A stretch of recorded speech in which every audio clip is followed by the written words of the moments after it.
Welcome to Shut Cover Lit, where we squeeze the bigger picture of literature. I'm Adrian Fort. And I'm Dalton Gentry. And this is Adrian Reads Harry Potter. Chapters 19, Chapters 20. Harry Potter and the Deathly Hallows. Feeling good about it? Nope. I think you're going to feel good about it. Not a lot going on in one of these chapters. A little bit to talk about in the other chapter. Moving into next week, though, I think we're going to have plenty to talk about. So, let's... Promise? I think so. I promise you. Next week... I think I promise. Next week, we're going to reveal a lot of stuff. But we're going to get through this week. I maybe promise. I maybe think I'd consider promising that to you. You're such a bad boyfriend. Just maybe. Anyway, Chapter 19, The Silver Doe. Hermione and Harry retreat to an old camping spot and discover a silver doe, which leads them to the sword of Godric Gryffindor at the bottom of a frozen lake. Harry tries to get it and is saved miraculously by a returning Ron Weasley, and we destroy the Horcrux with the sword. All is well. We're making progress. And then into Chapter 20, seeing Felix Lovegood. They decide to go to Mr. Lovegood's because the mysterious symbol that he wears, which is also the symbol of... the symbol that was found on the gravestone, also the symbol that was found in the letter to Dumbledore and Grindelwald, is now in the Tales of Beedle the Bard, the book that Dumbledore gave to Hermione. So they go see him. And that's it. And we find out it's a symbol for something called the Deathly Hallows. That's all we got. Yep. Pretty boring chapter. Yep. Adrian. Yeah. How do you feel? It's not good. Okay. It seems to me that her writing has regressed. Okay. Maybe not the plotting and structure and things like that, but so there's a phrase on 368 here that is just quintessential bad writing. His smoky breath dispersing rapidly upon the frozen air. That's just terrible writing. Yeah? That's awful. That's miserable. That's just shit writing. That is shit level writing. You find that in high school critiques, and it gets stamped out. Okay. This is an author that has completely Stephen King'd at this point and is just madly typing whatever the hell she wants. Okay, completely Stephen King. That's taking a stab at Stephen King. I don't think we can do that. There's some pretty bad writing in some Stephen King books. books. Okay. That's fair. I There's like some Stephen pretty King, bad- though. Okay, I can get you behind a Stephen King book. I can't really. Yeah? Not really. Really? I think most of the Stephen Kings I've read I've at least enjoyed. Okay. Okay. We can have that discussion another time. Okay.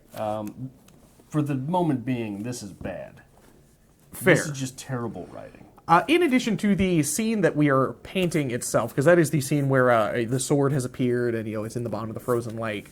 We've talked a little bit, it seems like J.K. Rowling is just like cherry-picking different mythos and different books.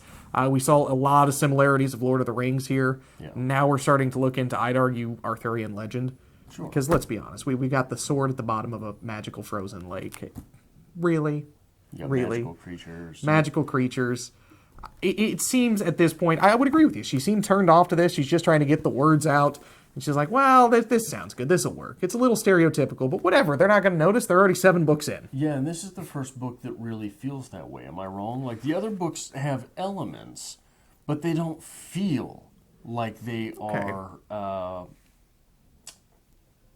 Just stealing directly? Yeah, well, it's even... I don't know that I want to say that. It feels a little like fan fiction. Okay. The magical kid that wanders into Arthurian legend. The kid with a wand who has the ring. These feel like fan fiction at this feels like fan fiction at this point.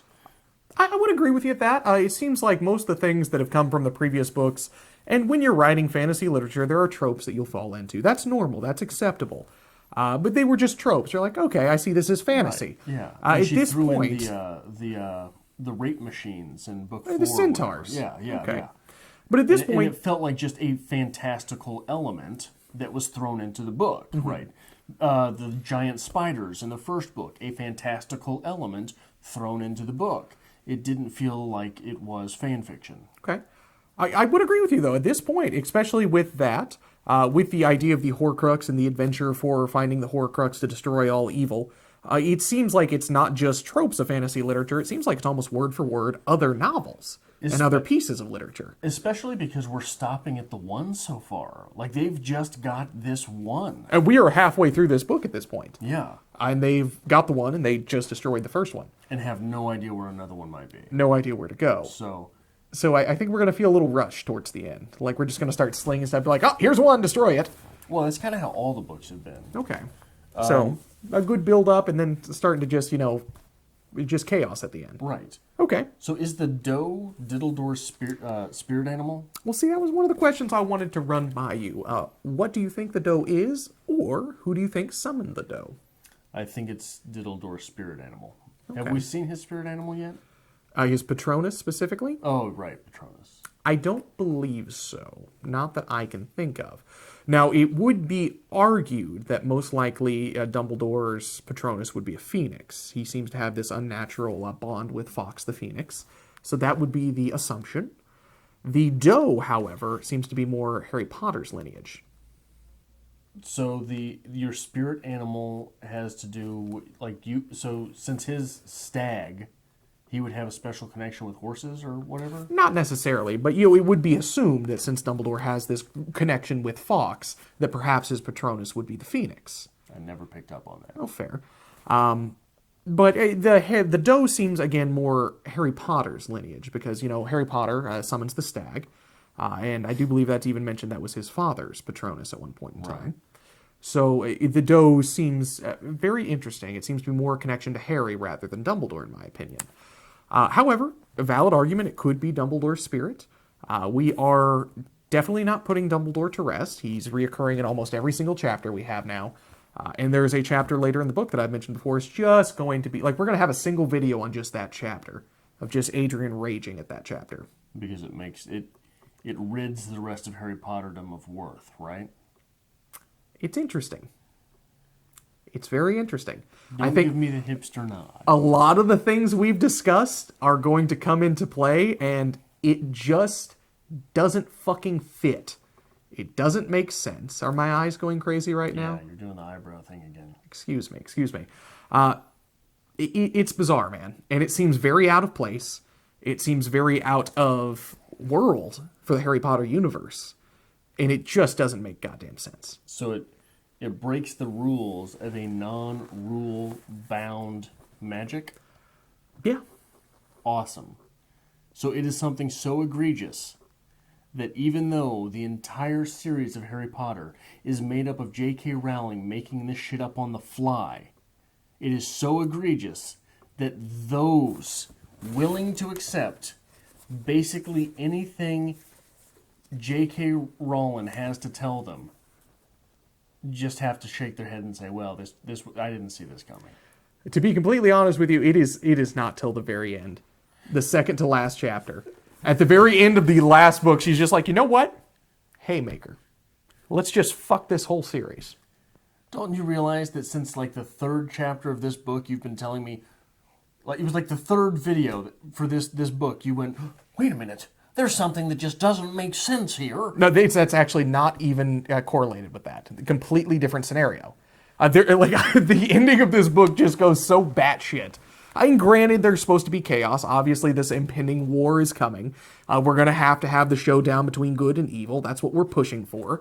But there's a lot of stuff that happens in the end of this that, reading again, I'm just like, well, that worked when I was younger and I was in love with the series, but when we're trying to break it down, no, that doesn't work. Doesn't work, JK. So anyway, any thoughts beyond Dumbledore's spirit for the Silver Doe? So there's the moment before he jumps into the lake where he's sure no one's going to attack him. Okay. Is it then chivalric? If you know no one is going to attack you, is it chivalrous? No one's going to attack him, that's fair, but he is also jumping into a frozen lake for the greater good. Right, but is that chivalric? For the greater good, I'd say yes. Let's be honest, it's 20 degrees outside right now. If I had to jump into a frozen lake to save the day, that's chivalrous. There's a lot of honor in that. You think it's chivalrous that you have to stand in the cold to smoke your cigarettes? It is. Somebody has to do it, and I'm glad I could be the one. But anyway, no, I think it is. Because Harry is putting himself, obviously, in harm's way, whether it's from an outside force or it's just the fact that it's a goddamn frozen lake. He's putting himself in harm's way to save the day. Yeah, but you're sure no one is going to attack you. Well, that's fair. No one's attacking you doesn't mean you're still not at risk of death. And it can be argued that if old Ron hadn't come along, we'd have a bigger problem here. Although it would be Only interesting. because he's an idiot. It would be interesting if mid-book of the last book, Harry Potter drowned tragically in a lake, and it was up to Ron and Hermione. That would be something different. I'd be okay with that. Yeah, me too. Because we're not getting anywhere the way it's going now. So here, before we get to that little scene where he's nude, an owl hooted somewhere as he stripped off, and he thought with a pang of Hedwig. If Hedwig is a symbol of Harry Potter's childhood, that is a scene which could be transcendent into literature. But it's still just J.R. Rowling's writing things. J.R. Rowling's? Whatever That's fair. J.R. Rowling's is. So there would be... So, nudity with your manhood against the coldness. And there is a hoot from a random owl in the distance that brings up the memory of childhood. I think there's something to be played with there. Okay. There would be themes to be played with there, especially as we are moving into manhood. We are moving into adulthood. We are moving into becoming the individual. I'm just actually rather impressed. No, I mean, it's a very Adrian thing. When you sit down, you're trying to write a short story or something, it's always the question, like, what the hell am I going to write? Something as simple as that actually would make a decent story. You could pull something from that. You could build a world around that. You are right here. It's just there, though, because why not? Yeah. He's in the woods. What's in the woods? Owls. Bet they'd hoot at him. It's not Hermione doing the hooting. Must be the owl. Yeah. We do get a bit of a weird scenario with Ron as he is midst of destroying a Horcrux, where he gets this vision of perhaps Harry and Hermione together, mocking him. So basically all of Ron's inner turmoil has come forward in a physical presence. So there is a little bit of interest going on with that there. I think it's a decent scene. How was it that that Ron physically destroyed the Horcrux? With the sword. Right, but how? What is the Horcrux? What shape is the Horcrux? It's a locket. And what does he do with the sword? Does it say specifically? I always assumed he just pierced and basically broke it. So the way it was described to me made it seem like Harry Potter's holding it like this, right? So hold it like that. The Horcrux. That's how you do it? Oh yeah, you're holding a locket like that. Okay, so if you pierce it, it's, yeah. Okay, fair. Yeah, so it's right. You get that? Maybe he held it like this, and they just got really lucky that Harry didn't lose a hand. Right, but then, no, go back. Yeah, it's just going to rock back and forth. It's not going to destroy itself. Nope. You don't... What are you getting at? You didn't get it? What are you getting at? You didn't get it. Are we thrusting? We're thrusting. We're thrusting. We're thrusting a phallic object. Okay. Towards a locket. Okay. An open locket. An open locket to destroy it. While having sexual visions of my best friend and my girl. Oh, that's a bit disturbing now, isn't it? Yeah. Okay. So we get back to, nothing. Is that what you're going with that? That's what I'm going with. Okay. I don't even want to get into that at that point. Okay, that's fine. Please elaborate if you'd like, but... You have a sexually suggestive and aggressive... so we get back to the argument that we had during Lord of the Rings. A ring is a vaginal symbol. Yeah. And it is pierced by a finger to show ownership in marriage and to show wealth, to show power. Okay. These are the traditional uses of rings. Because they are completely ornamental. And there's no argument that a sword is not a phallic symbol, obviously, right. By shape, and men were the ones who used swords. Yeah. And a sword will show your power. Yeah. The better you are with a sword, the better man you are. And I had the vision, I thought that's how it was put in the writing, that it was stabbed. Okay. That it was not chopped. I would assume, pierced. Yeah. That's what I went with as well. So... Okay. I would assume they would have sat it down, so it's not just being held, but regardless, it's still there. But I'm not going to be able to find it, but I was pretty sure Harry had to hold it. Okay. Right? So how are you going to hold it, but hold it down? Okay. And even if you're holding it down, so that makes it even worse, because instead of thrusting, Ron's going to have to be positioned on top of the sword, thrusting it downwards, as if in the missionary position. Okay. So there's okay, that's fine, Dalton. No, I just said this week on Harry Potter, Ron fucks jewelry. That's what we're getting at. Go on. No, that's all I got for that part. I guess. That's what we're getting at. That's not. It's not what we're. That's not. Okay. Okay. And I think it's a valid point. It is. This is why you got B's on your papers, Max. Hey, guess what I got this semester? What? A B. Did you really? It was a good B. It was a good B. Anyway, so we have the Silver Doe chapter. I think there was some stuff we could talk about here. That's what's got us through this first 15, 16 minutes. Yeah. The chapter with Xenophilius Lovegood, though, I there's no worth here. Well, I've got a couple things still in the previous chapter. Okay, please carry on. Page 380. This is as Ron is returning to the camp. Hermione launched herself forward and started punching every inch of him that she could reach. So let's pretend for a moment that it had been Hermione that defected. And Hermione comes back to save the naked Harry Potter. And then Hermione is the one that has visions of Harry and Ron having relations, to which Hermione in this scene is not privy, but we've still got that charge as the reader, correct? Okay. We're still there. Okay. Hermione returns to camp. Ron sees her and punches the ever-loving shit out of her. Different story. Just beats her. Just beats the hell out of her. Very different story. It's a very different story, isn't it? Okay. So again, we've talked quite a bit about J.K. Rowling just being this bastion for this new movements and like all these progressive ideas, but still falling into very much gender tropes, I think you say. Not just gender tropes, but hoisting them upon her reader and holding them up as a golden standard. True. Because this is not the first time Hermione has done this.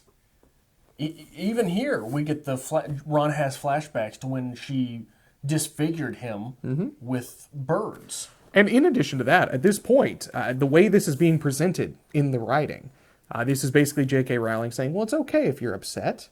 As long as you're a woman, you may beat a man. That's fine. And serially. That's what we're saying. Yeah. And in serial fashion. Yes. So Hermione is an abusive personality. Hermione is a spousal abuser. And we do not get this in the text. We do not get her reflected in that way. No one ever comes to Ron's aid. Harry sort of puts up a shield between them, but she's still going to town. Okay. Very different story. You are correct if Ron was the aggressor in this. Yeah. And honestly, Hermione is, again, being painted as the serial aggressor. Anytime she's not being painted that way. That's what she is. She just is. But she's still being heralded as this bastion of intelligence and reason. And anytime she seems to be upset, she does take out her physical anger on Ron. Physically. Assaults him. And Ron is a very easy character. He seems to be he's painted as a weaker character. Brave, but still not the idea of this masculine, protector. Right. So, poor Ron here's a victim. Yeah, and it is, so this is, if you want to get into it, if you want to really get into it, Ron is degendered because of his red hair. Okay. That having red hair on a man is unattractive, right? So this is the same reason that we have violence towards fat people in this series, because it's not all men, right? Do you think Sirius would take this abuse? I would say not. Right. Do you think Voldemort's going to sit there and let somebody beat on him? Let's go with no. Do you think Diddledore's going to sit there and let a girl beat him off? Highly doubt it. Good play there. Took a second. Because he has been... This goes back to the classic degendering. Okay. When a person's most prominent physical feature is something which we find physically unattractive, they are degendered, therefore they are unpersoned, therefore abuse is okay. What happens to short people here? in these novels. We abuse them. We abuse gnomes. We abuse gnomes. We abuse fat people. We're abusing red-headed people, right? So all of these things, and he's poor. Ron's also poor, so he's unpersoned. Okay. So it becomes okay. It becomes acceptable. It becomes the norm. It becomes, the damn weasel kid's acting up again. We're gonna have to beat him. Okay. Now, in the beginning, I could say I could defend this idea. Because growing up in grade school, kids who did not have the financial means, the poor kids, often were picked on. That's a thing in real life. So I could understand that being in play in the early portions of this book, because we are painting that picture of a realistic experience. But at this point, we are going completely overboard with it. Ron is not being picked on, per se, by what we'd be considering the bad guys. No, Ron's being assaulted by a woman who he sees his friend. Yeah. That he sees as a potential lover. True. That he sees as, we're pretty sure at this point in the series that they're snogging somewhere off camera. But also, Harry Potter treats Ron like shit at least once a book, right? Okay. Now they have a row, as J.K. Rowling likes to say, very British, I assume. I don't know. I've never heard that trash, that filth, come out of someone's mouth. I'm assuming it's British. But because of this, it doesn't... Ron is never really in the right. Okay. So we side with Harry. Which would paint Ron as a weak character. It is not Ron's perspective from which we see these fights. So we side with Harry. And by Ron's perspective, I feel terrible for the guy. He showed back up, he saved Harry's life, he destroyed the Horcrux, and yet he gets beaten for it because, well, you just didn't do things correctly. Right. Wrong order, Ron. We're going to have to stop poking holes in this. We're never going to get invited to Disneyland. Now, this is very upsetting at this point. Is that Disneyland? Is it Disneyland or Disney World? Is it at Disney at all? Yeah, it's Florida. Oh, is it? Okay. Yeah. I have no idea what happens in Florida. We're going to go to Harry Potter Land one of these days. It's not happening. It's going to happen. But anyway. But one last thing from that first chapter. In the midst of this fight, we get this paragraph.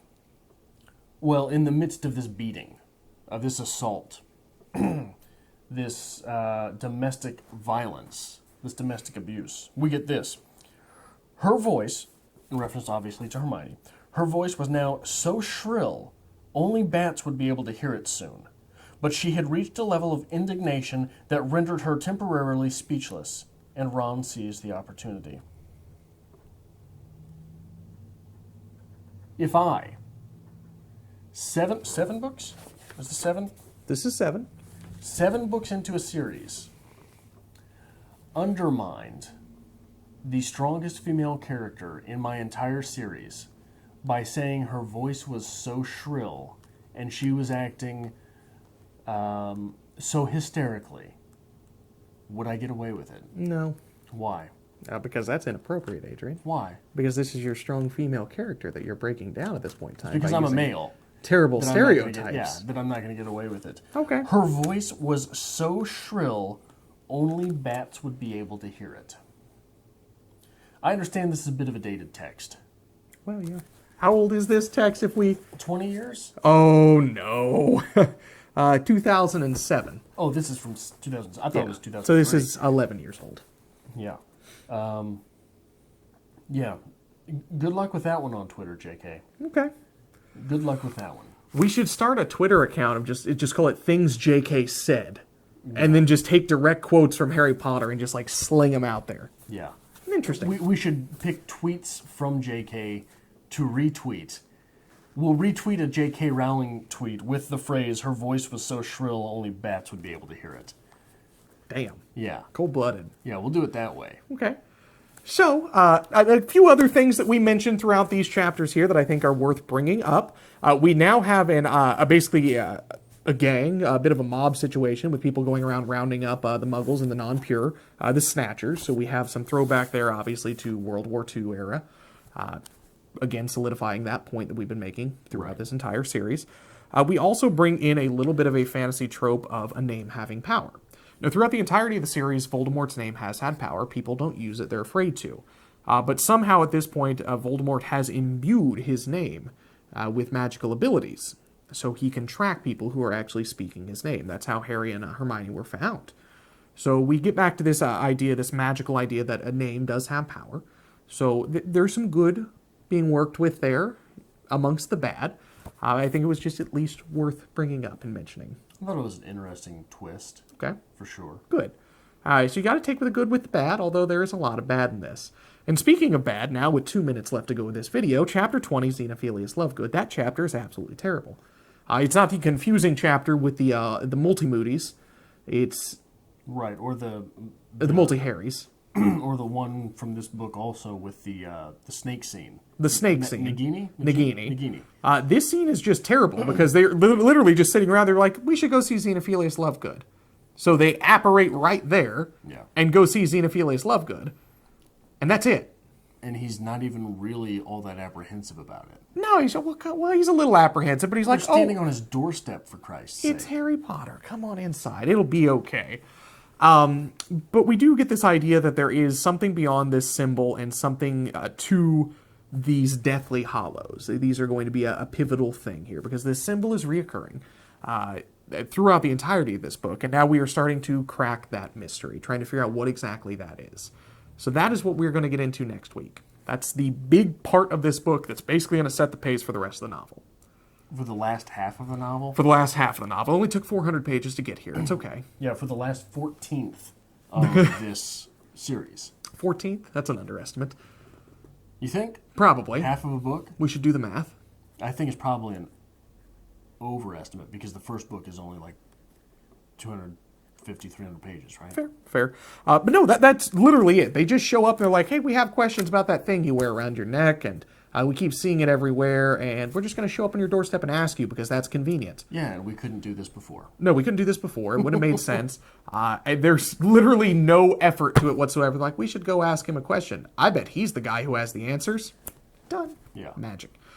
So, we will be back next week with 2 more chapters of Adrian Reed's Harry Potter and the Deathly Hallows, chapters 21 and 22. We're going to start cracking into what exactly the namesake of this book is, the Deathly Hallows. So I think that's going to be important. Hopefully we get a little work out of it. Do we figure out who the doe belongs to ever? We'll see. Okay. So if you like this kind of thing, make sure you hit the subscribe button down below and give this video a like as well. We always appreciate it. If you'd like to get notifications from Strip Cover Lit when we are appearing in your nude feed, Freudian slip. We'll see. Excuse me. We'll play with the idea. It's okay. It's okay. Make sure you hit that bell button as well. And if you'd like to help us create more content like this here on Strip Cover Lit, there's a link as always to our Patreon and our Amazon merch to be found in the description below.